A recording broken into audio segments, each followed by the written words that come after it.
everyone. I'm Ruth Sandberg, and I am the director of the Center for Holocaust Studies and Human Rights at Gratz College.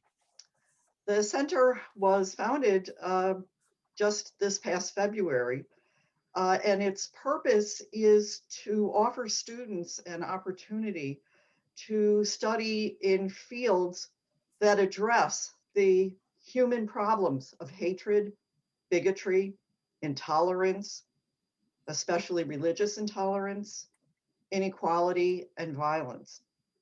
And I'm really especially glad that the center is sponsoring its first program today with an important presentation by the American Jewish Committee on the subject of anti-Semitism. It's also my pleasure now to introduce the president of Gratz College, Dr. Paul Finkelman. Dr. Finkelman holds a BA in American Jewish Studies from Syracuse University and a PhD in history from the University of Chicago. He was later a fellow in law and humanities at Harvard Law School. Dr. Finkelman has held a number of endowed chairs as a tenured professor or as a visiting professor, including Duke Law School, Albany Law School, the University of Ottawa School of Law, and the University of Pittsburgh School of Law. He is the author of more than 200 books and 200 scholarly articles. You wish it was 200 books. 200 scholarly articles and the author or editor of more than 50 books, which is still a very large number. So I want to welcome Dr. Finkelman, and I would love for you to talk a little bit about how the center really started as your vision and what it represents in terms of its significance as an important development for Gratz College. Thank you very much, Ruth. And it's a delight to be here. As Ruth said, I have the honor and privilege of being the president of Gratz College. We began as a college in 1895, and I think it is significant that we are going to be hearing from representatives of the American Jewish Committee, which is one of the oldest civil rights organizations in the United States and one of the oldest Jewish civil rights organizations in the world. The AJC started in 1906. So we are 11 years older than the AJC, so we consider you to be our kid sibling. But we're delighted for you to be here because this is a very important program. And this fits perfectly with our new Center for Holocaust Studies and Human Rights.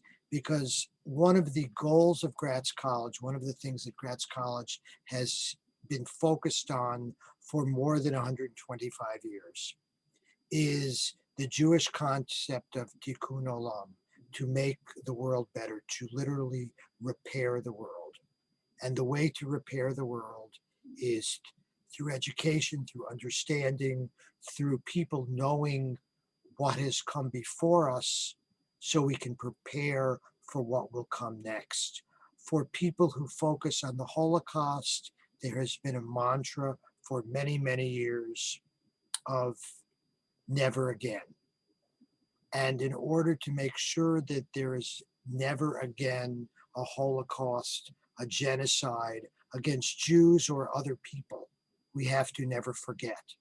And the never forget is part of the mission of Gratz College and the mission of the center. By combining Holocaust studies, and we have both a doctorate and a master's degree in Holocaust, as well as a certificate for high school teachers to prepare to teach the Holocaust in public schools. Combining Holocaust studies with genocide studies, which deal with genocides in other parts of the world and other time periods, and then combining that with our masters in interfaith leadership and our new masters in human rights, we are able to take all of these components of tikkun olam, of making the world a better place, of repairing the world, and put them in one center in the incredibly able hands of my colleague Ruth Sandberg, who is the visionary that began both the Masters in Interfaith Leadership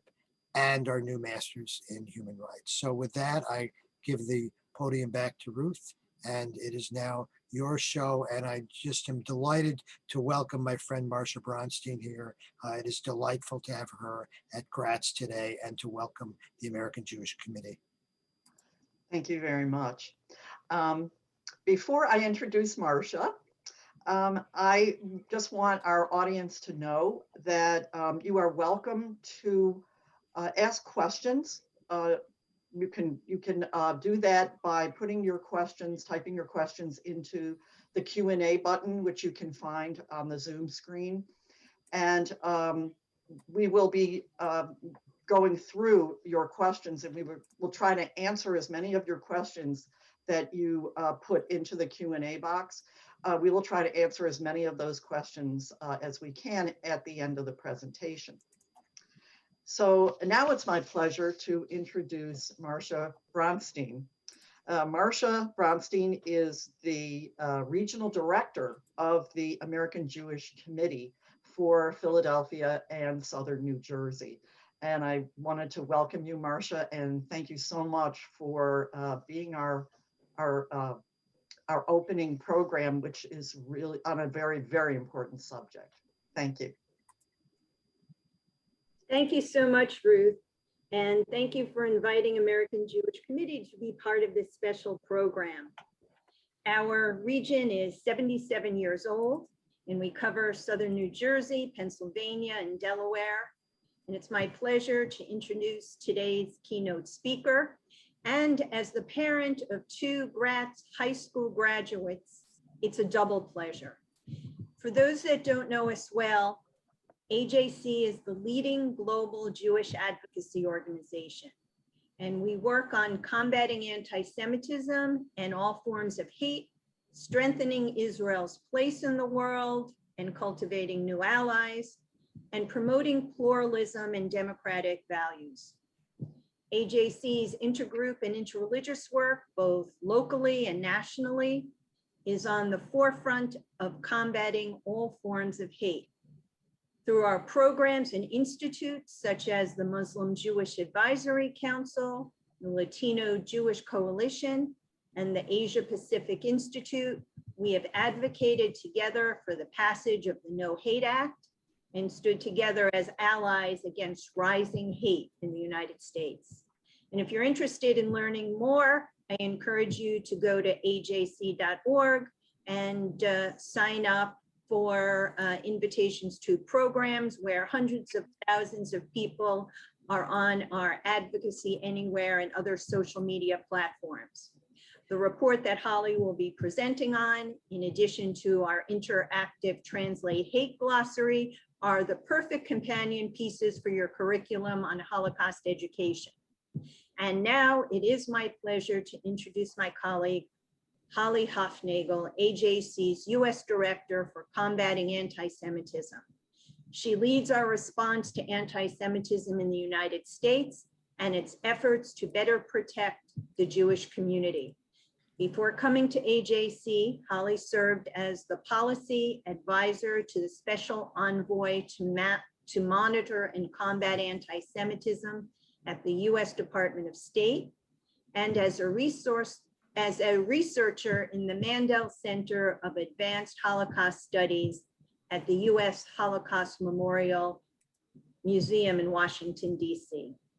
Holly received her master's degree from Georgetown University, where she focused on 20th century Polish history and Muslim-Jewish relations before, during, and after the Holocaust.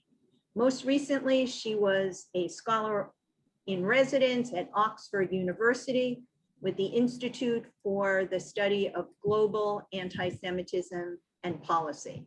Holly, the floor is now yours. Thank you so much, Marcia. Good afternoon, everyone. Thank you for the introduction, for hosting me. It's just an honor to be here with Gratz College and to be this inaugural program. Thank you. So I've been asked to speak today about AJC's Anti-Semitism in America report. and to explain some of the reasons why anti-Semitism is rising in the United States. And I'll speak for about 35 minutes or so, and the rest of the hour and even a little bit after will be for questions. So as Ruth said, if you have questions, write them in the Q&A feature, and we will get to them at the end. So before we begin, I actually want to provide some context to what we're seeing and why we actually did this report. So AJC, American Jewish Committee, we're a global Jewish advocacy organization, and we have offices all over the world, predominantly in Europe, outside of the United States. And we first witnessed a new upsurge, if you will, in global anti-Semitism, really beginning in the early 2000s. And it was especially in Europe, in Western Europe in particular. And there were several lessons that we were beginning to see. And we were beginning to think, well, thank goodness the problem isn't here at the time. And some of the lessons that we learned from our European colleagues, from European Jewish communities, was being aware of the problem early and not denying it. We learned the lesson of being able to identify the different sources of anti-Semitism and speaking out unambiguously, even if it's not easy. And this is something that we've had to do with the anti-Semitic attacks we've seen recently in the U.S. and in Brooklyn, in Jersey City, in Muncie, New York. Even though those perpetrators weren't coming from far right white supremacist sources, which is easier to identify. We learned the lesson of the importance of promoting national cohesion around the issue, which seems kind of simple, national cohesion around the issue of anti-Semitism. But surprisingly, in many sections, especially in Western Europe, that wasn't the case. Anti-Semitism was seen as a Jewish problem. It was seen as a problem for the government or a problem for law enforcement, but not for society at large. And really, that can't be the case here. And finally, a lesson that we've learned is there's not quick fixes to this. We did see some of our counterparts in Europe, making statements, which was good, having conferences about anti-Semitism, also laudable, placing guards in front of synagogues, which again, that's life-saving. But we often found that these actions were Band-Aids over the larger issue, over the root causes of why anti-Semitism was rising. And so we think about this as we're facing a problem here in the United States. The last lesson I want to mention before sharing my screen with you to go over some of these findings is a practical lesson. And that it simply is survey data. And that's not news or new, but in 2012 and 2018, the European Union Fundamental Rights Agency, which is called FRA, F-R-A, the Fundamental Rights Agency, conducted surveys on European Jews and their perceptions of and experiences with anti-Semitism. You see that the EU finally understood that there was a problem, and they wanted to find out what was going on. Now, here in the United States, American Jews have been surveyed about so many things. And AJC, we actually assumed that they'd already been surveyed solely on anti-Semitism in recent years. But we found out in 2019 that really wasn't the case. There actually hadn't been a comprehensive study on American Jews' experiences with recent anti-Semitism. So 1 year after the Tree of Life synagogue shooting in Pittsburgh, which as many of you know, it was the deadliest anti-Semitic attack in US history, AJC conducted that survey. And the results were really eye-opening. We could definitively say that Pittsburgh was a wake-up call for American Jews to rising levels of anti-Semitism in the United States. And this past year, in 2020, so 2 years after the Pittsburgh attack, we decided to ask a different question. We asked, was Pittsburgh a wake-up call for all Americans? What does the general public think about anti-Semitism? Are they even aware that it's rising? Do they even know what anti-Semitism is? Because you see, we wanted to be able to ascertain both how American Jews were feeling about anti-Semitism in America, simultaneously with what the US general public knew. Like, is there a gap? What are we missing in our advocacy, in our educational efforts? And the results of these two surveys of American Jews and US adults was really a one-of-a-kind report. And that is really what I have the honor of sharing with you now. State of Antisemitism in America in 2020. This report came out at the end of October of last year, so it's still relatively recent. We will be doing even further quantitative research this next fall. So we'll have even more data to add to what I'm about to share with you, which is exciting in the sense that I really do see data as a flashlight, as a way to reveal where the problems are and where we need to be.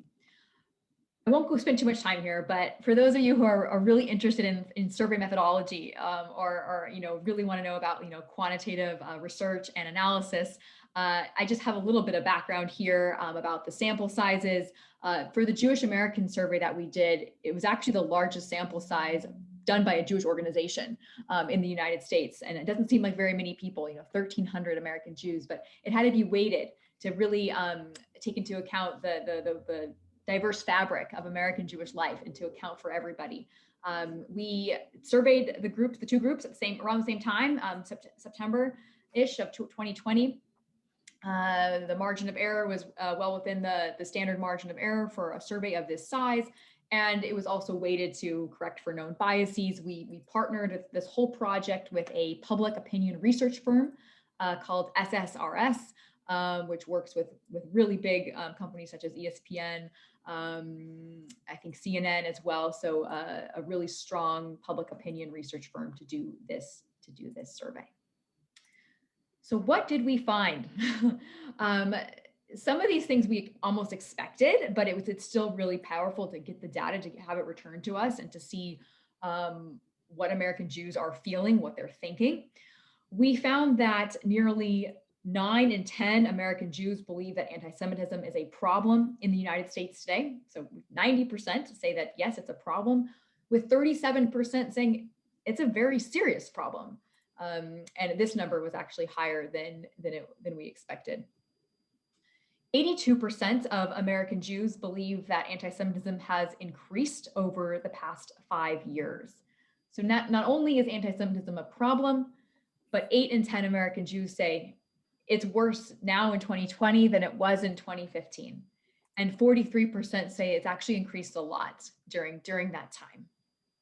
We asked American Jews where they really felt the source of Jew hatred was coming from. What are the main sources? And at AJC, we do talk about the importance of being swivel-headed, of being able to unambiguously call out anti-Semitism no matter the source. We usually talk about 3 main sources of anti-Semitism, looking at the extreme political right, the extreme political left, also extremism in the name of Islam or Islamist extremist anti-Semitism. That's more of that global threat. In the United States, I would say that's actually less of an issue compared to maybe religious extremism. And what we saw in Jersey City in December 2019, for instance, was an example of a religious extremist attack. 89% say that the extreme political right poses the biggest threat, 61% the political left, the extreme political left, and then 85% said extremism in the name of Islam. More than 1 in 3 American Jews have actually been the targets of anti-Semitism, both online and offline, the past 5 years. And this was actually a pretty high number. We found that 3% were actual physical attacks against Jews, and 22% of these incidents were online. So the majority of these incidents are online attacks or online incidents, which we're seeing actually more and more as social media and the internet really does become one of the biggest purveyors of anti-Semitism that we have today. And we actually, for the first time, questioned a little bit about where American Jews were experiencing anti-Semitism online. And this is what we found. On which social media platforms have American Jews been the targets of anti-Semitism? This really reflects where American Jewish adults are spending their time on social media. So we found that 62% had experienced anti-Semitism on Facebook, 33% on Twitter. This number with TikTok would actually be much higher if we had surveyed American Jews under the age of 18. This is actually something we're working on right now. We really feel, especially after the conflict even between Israel and Hamas as of May of this month or of this year, a lot of the anti-Semitism was actually generated on TikTok, and not just anti-Israel criticism, but attacking Jews for being Jewish, spamming them with, different, Jewish activities with, whether it be Palestinian flags. There was a big issue here. And so we want to make sure we understand how are American Jewish youth experiencing anti-Semitism on TikTok, and how can we better assess that situation. We also found that 1 in 4 American Jews have avoided publicly wearing, carrying, or displaying things that might help people identify them as Jews over the past 2 years. This was a question that we actually borrowed almost directly from that survey I mentioned that happened in Europe. It was the Fundamental Rights Agency survey when they were asking European Jews about anti-Semitism. And I think we thought that this would be really small in America. American Jews feel really safe. They don't avoid certain places because they're Jewish. And I think this was surprising. It was actually surprising to find out 25% actually have in the last couple of years. We want to do some more qualitative work in this space, particular, to say why, like what were your reasons? But this was a higher number than we expected, 25%. And then this is also an interesting question, kind of related. Do you ever avoid certain places, events, or situations out of concern for your safety as someone who's Jewish?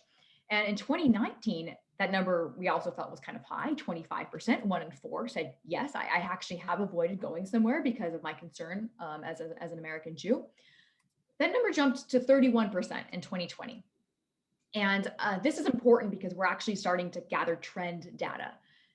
Surveys on their own, standalone surveys on their own, are very interesting, but they don't really tell us things unless we know how things have changed, like over time. What can we compare it to? Are things getting better, or are they getting worse? Or is anti-Semitism increasing or decreasing?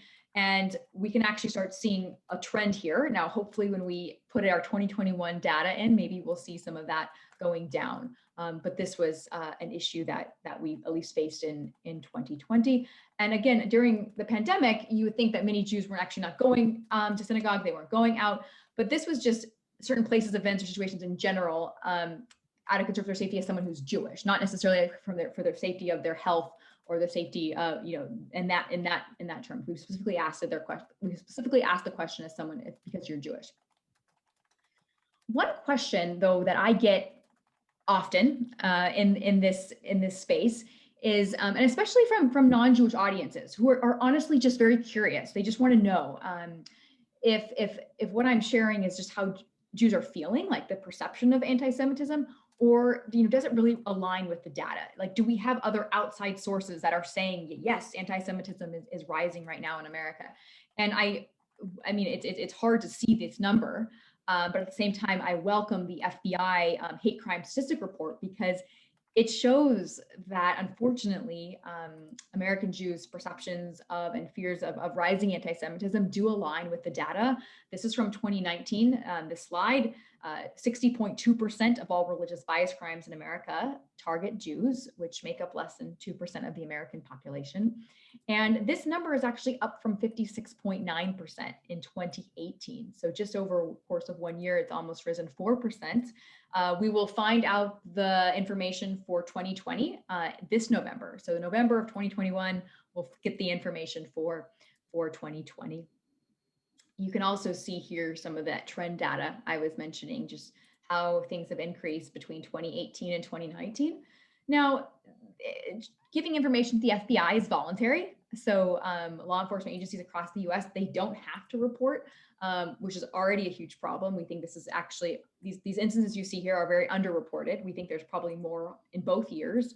There is a chance that maybe in 2019, more agencies reported than the year before. But we actually think that, and the FBI thinks this as well, that there have actually been more individual incidents, and they can actually look and see which agencies have reported and can say that pretty confidently that this is an increase in anti-Semitism. All right, so now we're getting to what I really see as the benefit, the guide, if you will, in our advocacy efforts, in our figuring out how to really combat anti-Semitism, how to educate on anti-Semitism, how to explain that anti-Semitism is a societal and even an American problem with this section. And I should note, and maybe my colleague Marcia in the AJC Philly office can follow up, the survey itself is very long. We've got, or the report itself, there's 2 surveys, there's a lot of questions. I'm only showing you here the highlights, kind of the big findings. So there's a lot more information than what I'm showing. So this slide juxtaposes the answer, is anti-Semitism a problem in America today, between how American Jews answered and how the general public answered. And there's that number again, that 82%. That's what American Jews said, that, you know, anti-Semitism is a problem in America today. And 63% of the general public said yes. Now, at first, you might look at it and say, oh, there's this huge gap between what the general public thinks and what American Jews think. Well, actually, you can maybe try to look at it the glass half full and say that 63% of the American public agreed on something. Like that's amazing. But I think the bigger issue here is the 33% of the general public who said no, that anti-Semitism is not a problem in America today. And this next slide, where it's increased or decreased. And so, you know, we asked that same question again, is it increased or decreased? And we saw that 43% of the general public said that it increased. But what that meant is that you got that 14% who think it's decreased.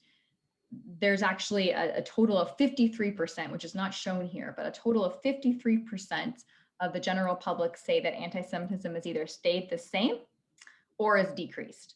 There's a few percentage points that don't add up to 100 because some people didn't answer.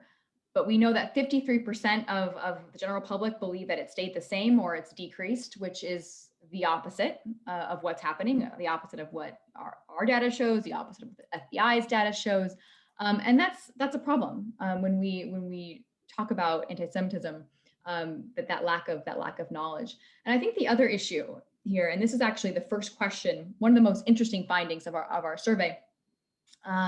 This was the very first question we asked the general public. And don't worry, we did define what anti-Semitism was before we asked them questions about if it's rising or what they know about it. But the opening question to our survey of the general public was, how familiar are you with the term anti-Semitism? And this was really the kind of the surprising findings. 25%, or actually 21%, had never heard the term before. So we have talking about 1 in 5 Americans have never heard the word anti-Semitism, and 1 in 4, 25%, had heard it but couldn't explain what it meant. So what we're looking at here with this graph is 46% of Americans, nearly half, not knowing the word, not really feeling familiar with the word anti-Semitism. Now, this doesn't mean they don't know what anti-Jewish racism or Jew hatred or anti-Judaism is, but it does mean that when we talk about rising anti-Semitism, when we list anti-Semitism, you know, alongside other forms of racism, bigotry, homophobia, anti-Semitism, that there's a lack of recognition of what that even means. And so this was a big finding as well. We also asked a couple of questions of both the American Jews and the U.S. general public about anti-Semitism as it can, you know, relate to Israel. I think this is one of the more complex topics about contemporary anti-Semitism is how it can relate to the Jewish state. But this was interesting, really interesting finding.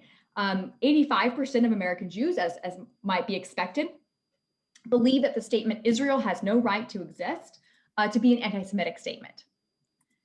We were really surprised, AJC was surprised to find that 3/4 of the US general public thought that it was too. So more than people who thought anti-Semitism was a problem, more than people who thought that anti-Semitism had increased in the last 5 years.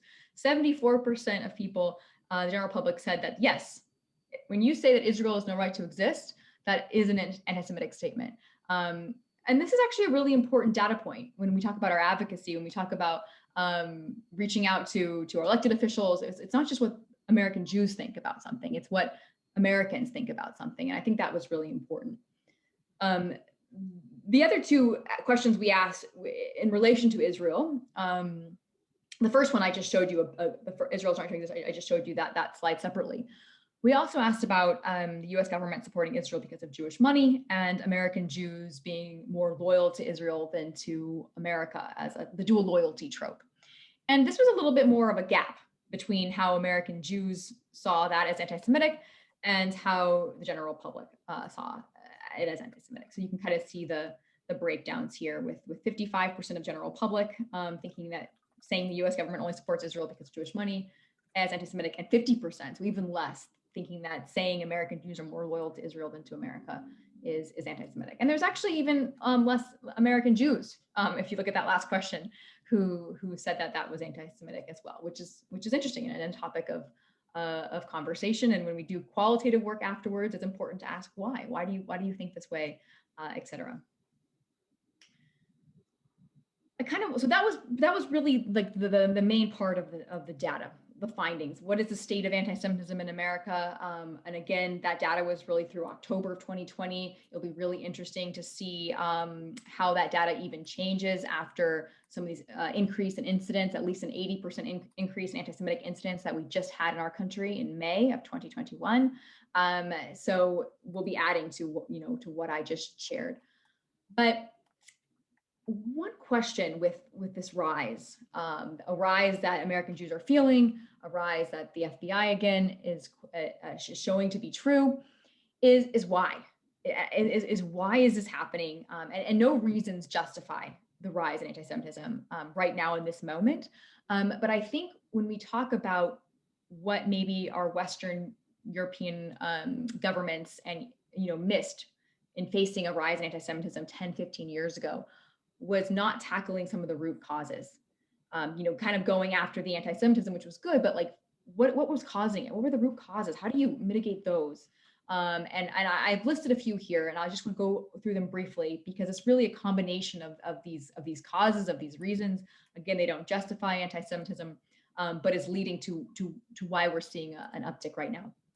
So the first, and this is in really no particular order, it's not an order of importance, but the ignorance piece about what anti-Semitism is and what it looks like. We do know that there's a problem. People don't really know about anti-Semitism. They don't necessarily maybe even know that Jews are even persecuted or discriminated against. So that's one issue.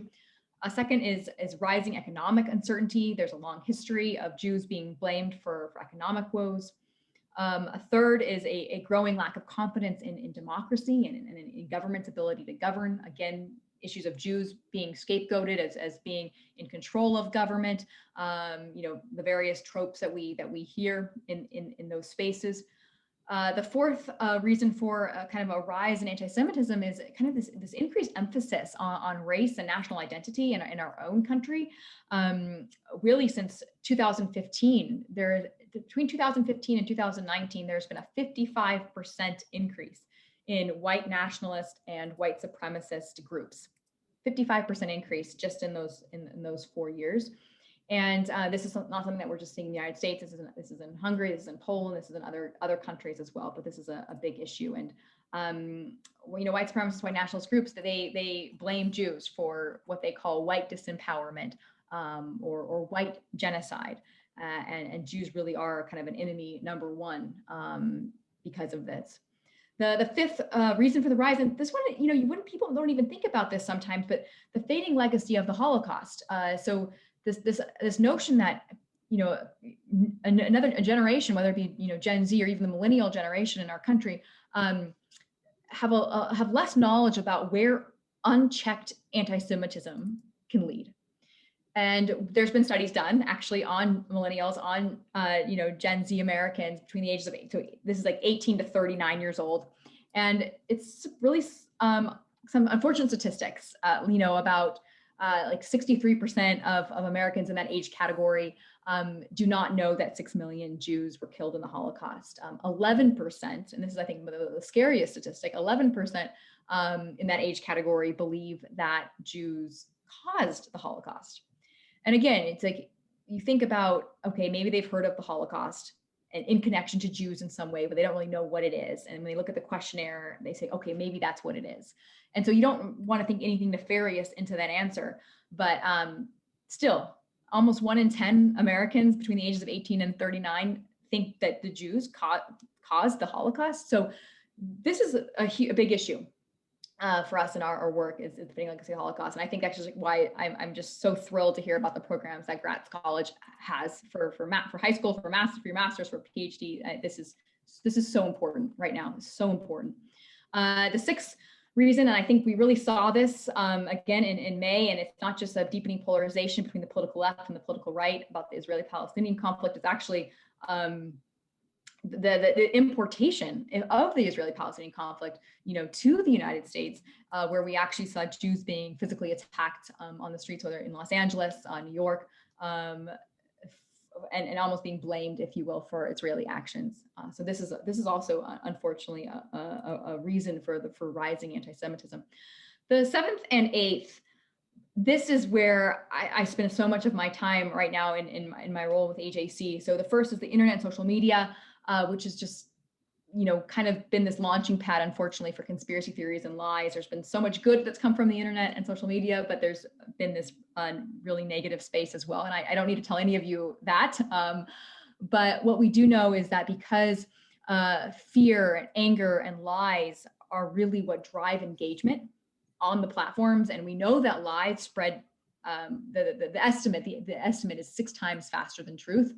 I don't know actually how they measure that, but that we have a lot of catch up to do. How do you combat anti-Semitism? Combat a lie. How do you combat a lie about Jews when it can spread so much faster, when that's what's driving engagement on the platforms? And unfortunately, because there's such a long history of anti-Semitism, over like 2,000 years, we've actually seen really kind of ancient medieval and models, whether it be the blood libel, the deicide charge, blaming Jews for the death of Jesus Christ, the poisoning of the well trope, and I'll actually show some images here in a second. We've seen these old tropes being recycled in new forms online, on the internet. And you see the same memes, the same anti-Semitic memes on far right platforms as you see on far left channels. And they just look a little bit different, but they're the same picture even of someone who is Jewish, and just really speaks to the irrationality of the problem. And then the eighth and final piece is that there's more sources today. This is the complexity of anti-Semitism. And I just did a little bit of a screen grab for you of just some different images which speak to at least 5 kind of different sources. We've talked about the political right, the far right, the white supremacist, anti-Semitism.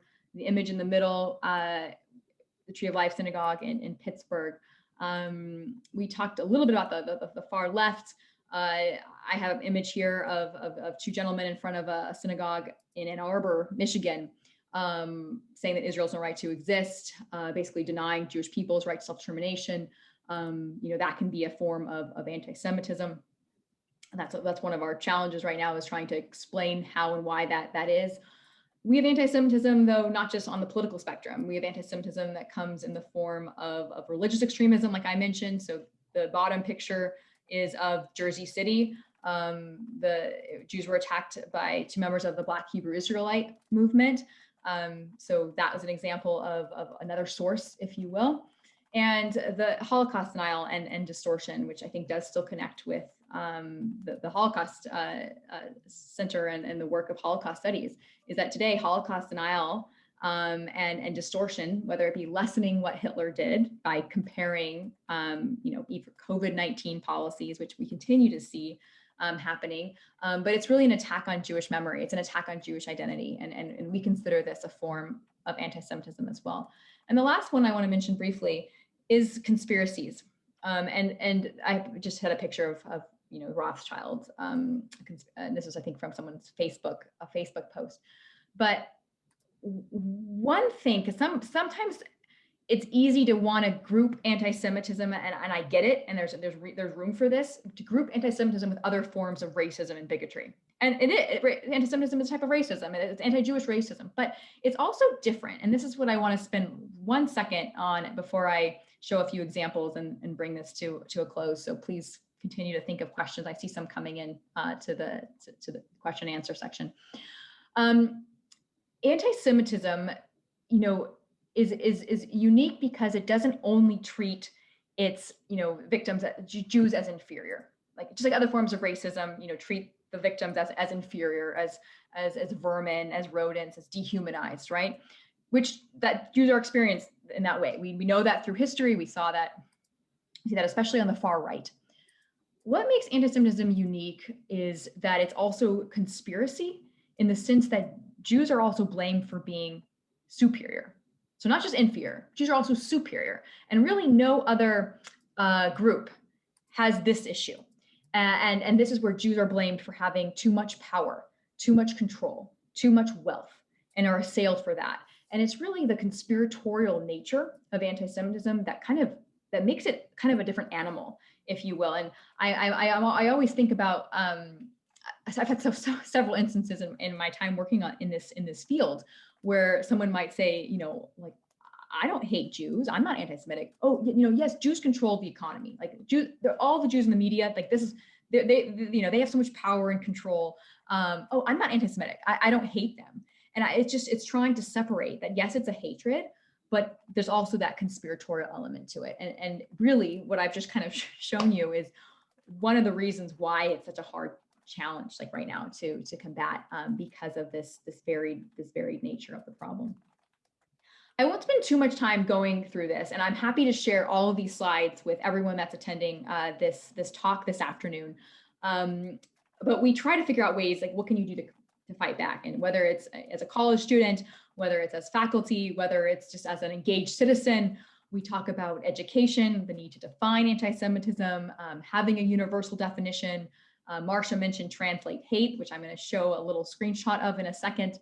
The speaking out part is so important, as is building coalitions right now, working with other people who aren't Jewish, bringing in other partners, speaking out for one another. The advocating, AJC is an advocacy organization. We work really closely with the government, elected officials on legislation to help the Jewish community, to prevent hate crimes, to provide security needs. So there's all sorts of different ways individuals can be involved, including reaching out to their elected officials as well. But I want to spend 1 second before I close my slide and end our formal presentation, just with translate hate. And I mentioned it here on the second bullet point under education. And we have found that because so many Americans actually don't know what anti-Semitism is, we needed some kind of glossary to explain it, to show it, to visually show it, especially online. And so what you see here, and we can be able to share this with you as well, there's about 45 different terms and tropes in this glossary. And I'm only going to just quickly show, I think I'll focus just on one in particular. But this is why it's so relevant, because what the glossary does is it takes the historic trope, the historic accusation that many people don't know anything about today, like, mostly like non-Jews wouldn't necessarily know this history, and shows how it's connecting to what we're seeing now. And we're using this resource for members of Congress. We've given this resource to the FBI. We've given this resource to attorneys general. I mean, just so many people. I've personally given this resource to policy heads at Facebook, at Twitter. That was yesterday. So we're trying to get the word out, and I'll explain why it's important.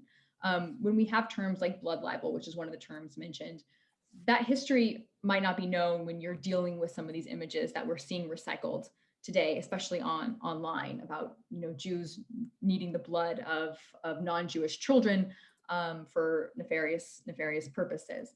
Something like poisoning the well, which I mentioned earlier, a trope that you think would be in the past when Jews were blamed for the bubonic plague, for poisoning the wells and poisoning drinking water. Came up again in full force in 2020 during the pandemic, where Jews were blamed for poisoning people with COVID-19. Again, some sinister purposes. This was an image, and there's too many to choose from, unfortunately, of this exact trope being used.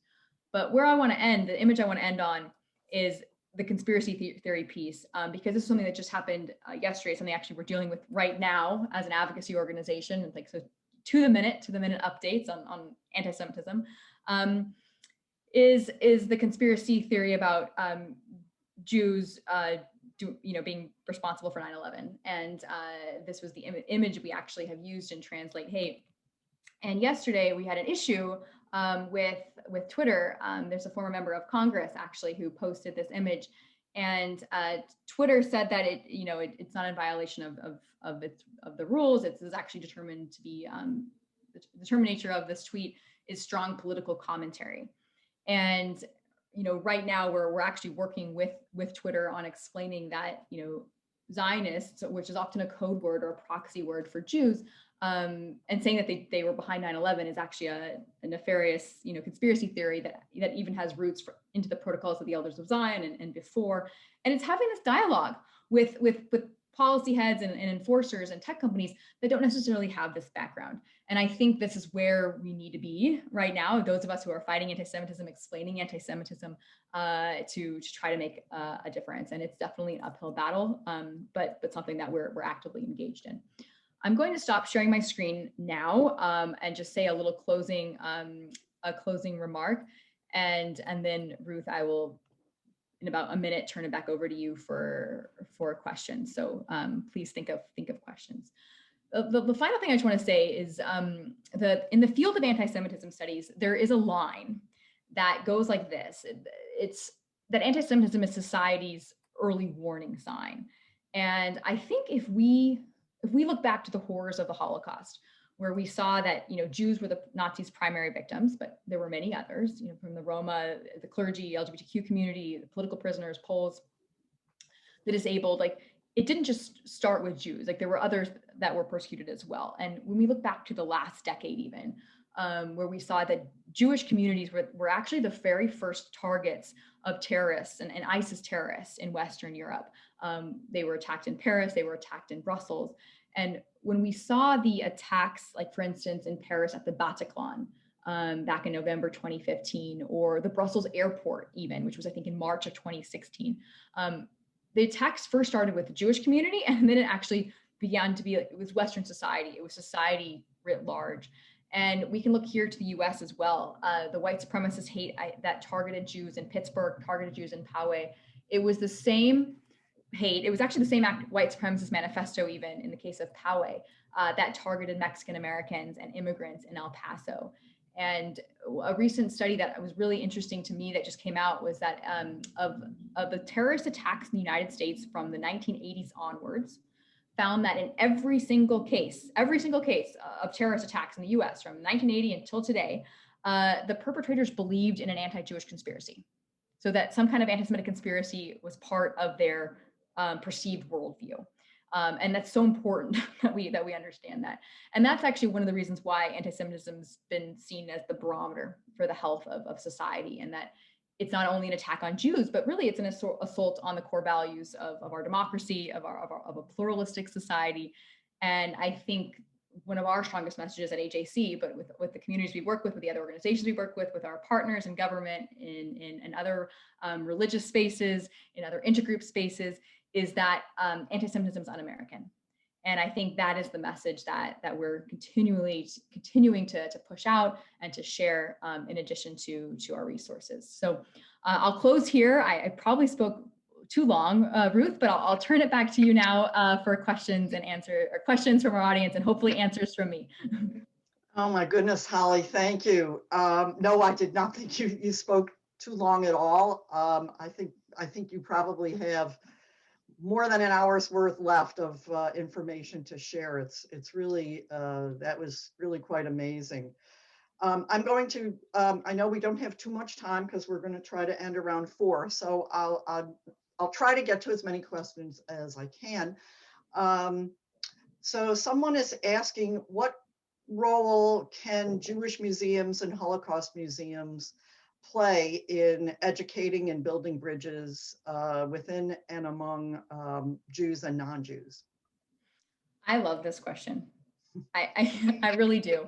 Marsha mentioned it briefly in my bio, but before coming to the government and even before coming to the nonprofit or space, which AJC is a nonprofit organization, I worked for 6 years at the Holocaust Memorial Museum in DC.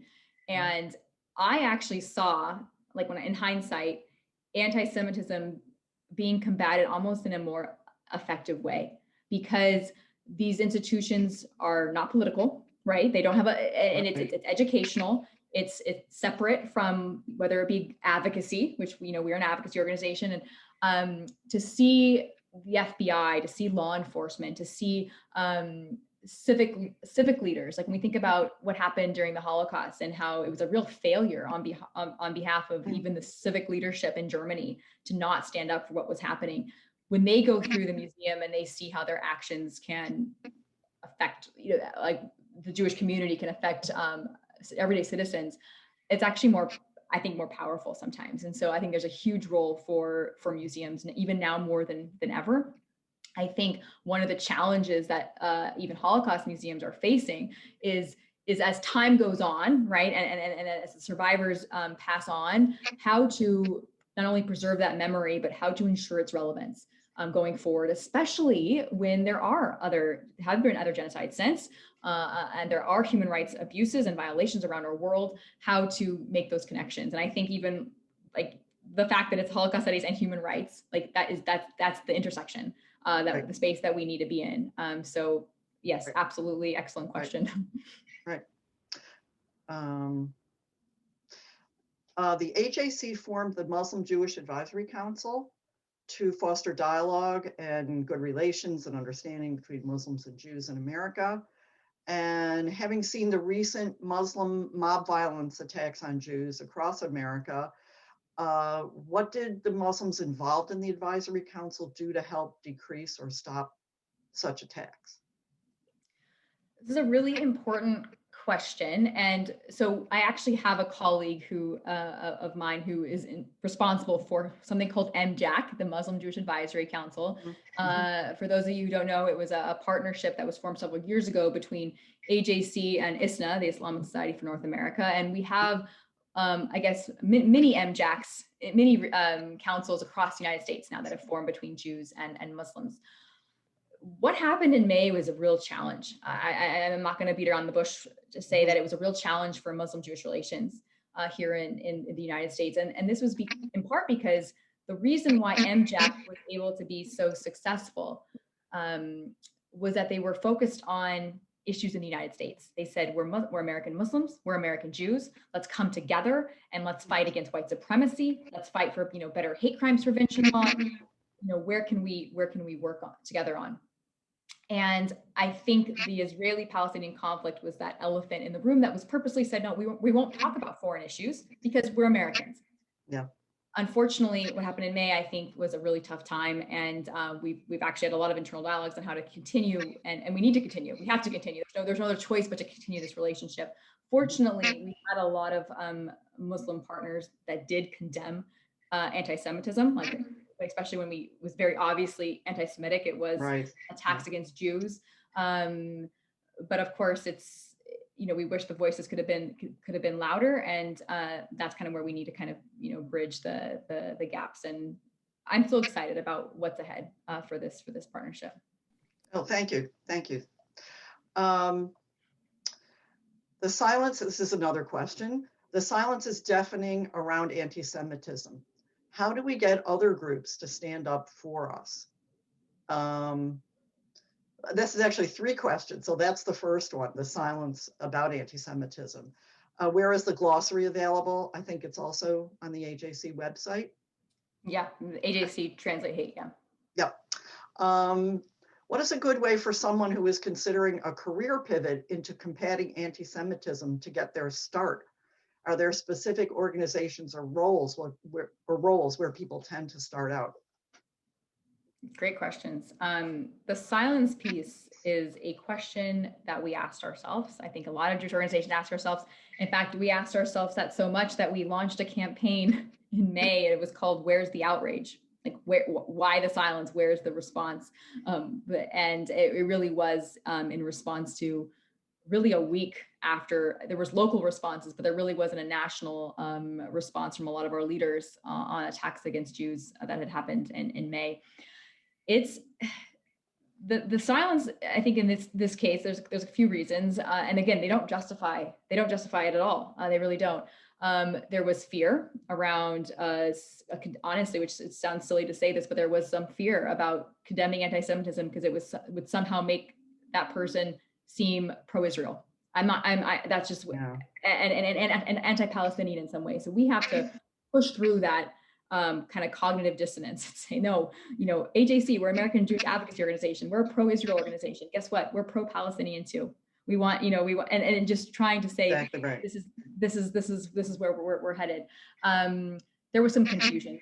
There were some of our allies who didn't even know, like actually just they weren't aware of it. They were focusing on their own issues, whether, and again, there's a lot going on in communities right now, whether it be the pandemic, whether it be, Right. Economic issues. I mean, so when we did reach out, and unfortunately, like you almost wish we didn't have to reach out in order to get the response, but there were several people who responded as soon as we reached out, including the president. Like the president put out a tweet really relatively early on in comparison, condemning the anti-Semitism and unequivocally condemning it. There were other groups who might have said anti-Semitism and listed a bunch of other hatreds as well, which again, of course, were opposed to all of those. But the challenge in that time was really just anti-Semitism. So we really need, I think, to do a better job of explaining that anti-Semitism is still here. It didn't end in the Holocaust. What it looks like today, that just because, and really kind of fight against, I think, what has weirdly become a binary in our culture, at least between oppressor and oppressed, or white and black. And anti-Semitism is complicated. It doesn't fit neatly into these categories, and that's something that we need to do more of. Which brings me to the next question, which is, yes, we need more people working on these issues, we need more pivots to this space. So there's a lot of new roles out there. In fact, my role at AJC is only a year and a half old. It was a response to rising anti-Semitism in the U.S. They created this office, and other organizations are doing that. AJC is probably going to be expanding our own office in the coming years. So look for that. But it's not just in the Jewish organizational world; it's in the government. So our governments have offices on combating anti-Semitism. Even museums have education with anti-Semitism. So there's a lot of different spaces, and I think we need to kind of cross-pollinate all of it. Well, Holly, I know you are running to another presentation after this one. I want to thank you and the AJC so much for your presentation. It is vital information that is important to an institution like Gratz College to make available, not only to our students, but to the general public. And I wish you and the AJC all the best. And I hope at some point, to end on a positive note, that you will be in the future presenting evidence of the lowering of the numbers and the lessening of anti-Semitism through your efforts. So thank you very much. And I want to thank everyone who attended the presentation today. And we will be offering future programs. And you set a very high bar for us for future programs from the center. Thank you very much. Thank you so much. Bye-bye to everybody. Thank you.